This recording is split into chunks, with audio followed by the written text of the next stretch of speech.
Hi అండి. ఈరోజు ఒక స్టోరీ మీతో షేర్ చేసుకోవాలని అనిపిస్తుంది. ఒక భర్త, భార్య ఒక గాడిద నడుచుకుంటూ వెళ్తున్నారట.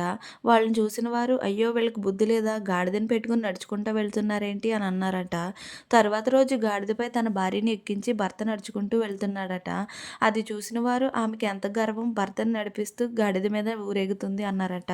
సర్లే ఇలా అంటున్నారు కదా అని మరుసటి రోజు తన భర్తను గాడిద మీదకి ఎక్కించి భార్య నడుచుకుంటూ వస్తుంటే, ఇతనికి ఎంత గర్వం! భార్యని నడిపించుకుంటూ ఇతను మాత్రం గాడిద మీద దర్జాగా వస్తున్నాడు అని అంటున్నారట.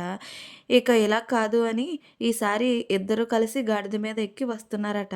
అది చూసిన వాళ్ళు వీళ్ళకి అసల మానవత్వం లేదు అని అనుకుంటున్నారట. దీన్ని బట్టి మనం ఏది చేసినా, ఎలా చేసినా అనేవారు ఏదోటి అంటూనే ఉంటారు. అన్నవాళ్ళ మాటలను పట్టించుకుంటే జీవితంలో ముందుకెళ్ళడం కష్టంగా ఉంటుందని ఈ స్టోరీ చదివాకే తెలిసింది నాకును. ఈ స్టోరీ మీకెలా అనిపించిందో కామెంట్ చేయండి. అలాగే వీడియో నచ్చితే లైక్ చేసి నా ఛానల్‌ని సబ్స్క్రైబ్ చేసుకోండి.